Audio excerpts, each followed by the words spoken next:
Hey guys, if you're not able to watch my long form content of podcast, here are some short form clips for you to enjoy.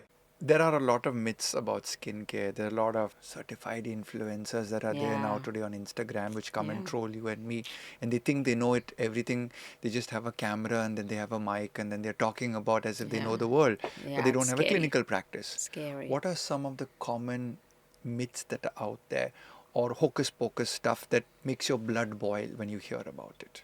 See, today I should say the bloggers also read up a lot. Hmm. So they sound intelligent and they tell you the right things. So there may not be much depth if you So really one is dig to, into to it. to sound intelligent, but you don't Yeah. have the clinical No practice. depth and no clinical practice, no degrees. So that's something which you need to be very clear of who you're listening to or who you're even as a completely qualified doctor. There are a lot of times people get angry with me because I don't suggest a product. But I can't. How will I suggest a product online? Which one is the best sunscreen?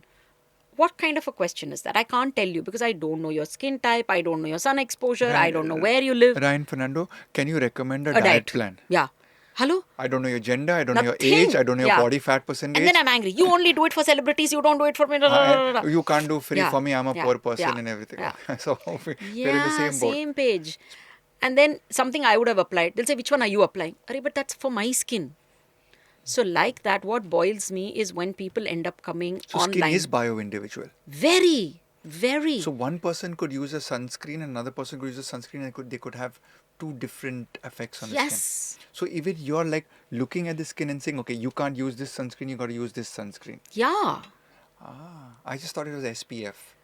SPF is a general thing. There are many factors that you see in a sunscreen. SPF is one Tell us a gen. little bit about it because you got a lot of sun. It's only going to get hotter. Heat wave is coming up. Heat wave is coming up. So, right from the kids to older people, talk to us about skincare routine. The free tips to everyone out there who's listening in. We got Dr. Rashmi Shetty in here. To me, she's the Virat Kohli of dermatology. So she's like hitting everything out of the park. Let's get some free tips from her. What Yes. what would you recommend from a skincare routine point of view? I remember her hearing CTM, Yeah.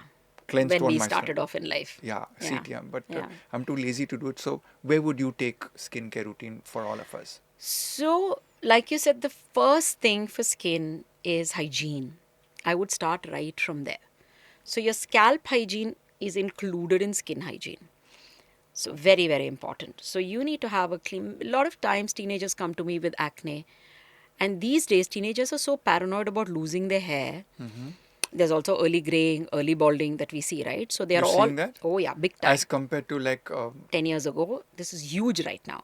So, therefore, they're scared to wash their hair. They think washing hair leads to hair fall, which is a big myth. Not at all. Keep your scalp clean. say that again from me. Washing hair will not lead to hair fall at all. In fact, accumulation of your dandruff, your sebum, your dirt on your scalp will lead to inflammation, which leads to hair fall. That's a sixer right now. Yeah. Wow. Because Yeah. everyone's saying today, I don't wash my hair, don't wash your hair and Exactly. everything. No, The not at all. doctor says you gotta wash your hair. But how do we do it? Yes. So, depends on scalp type. Okay.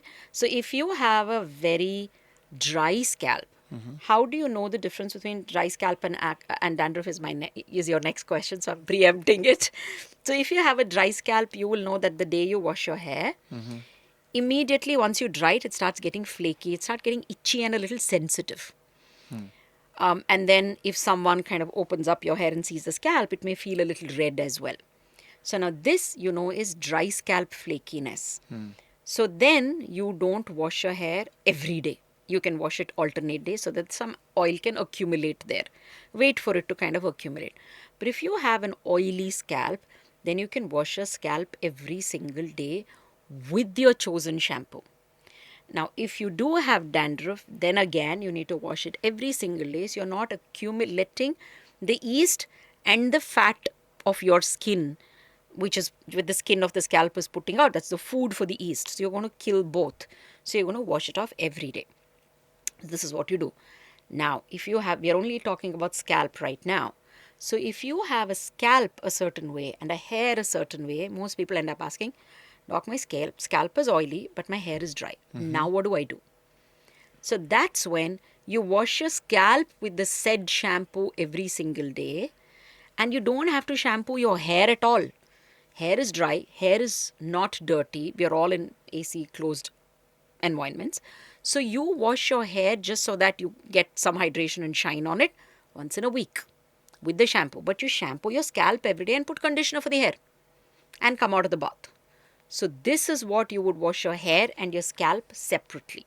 Anti-dandruff shampoo can only go on the scalp, but a hydrating shampoo can go on your hair. So that's how you look for hair and scalp shampoo. So that is scalp hygiene. Now, skin hygiene depends again on your skin type. Now, whatever is your skin, you're having a bath.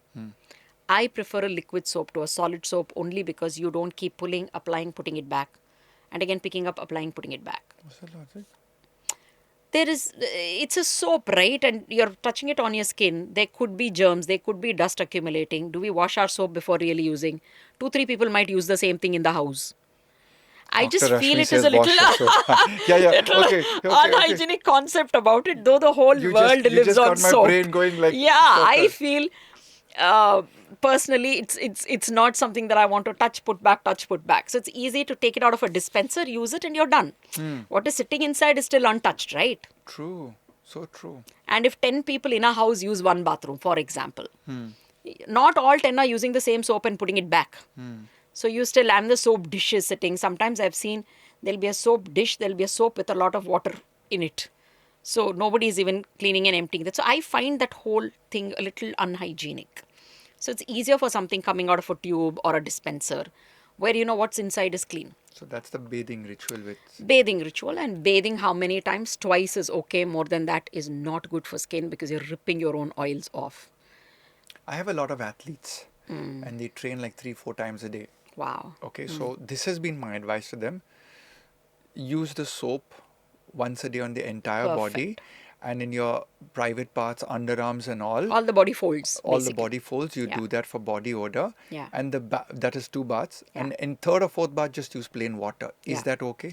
That's okay. Maybe if they're athletes, you may still want them to use whatever little soaps, even at their body folds, each time they have a bath because they want to sweat it out. Correct.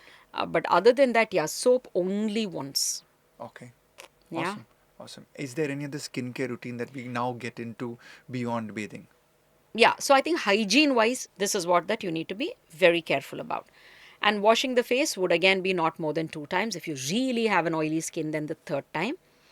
I've seen a lot of people say, oh, but I'm just washing with water. Hey guys, if you've enjoyed this clip, then click here and watch the full episode. And don't forget to subscribe because your body is the most expensive real estate and I'm your real estate agent.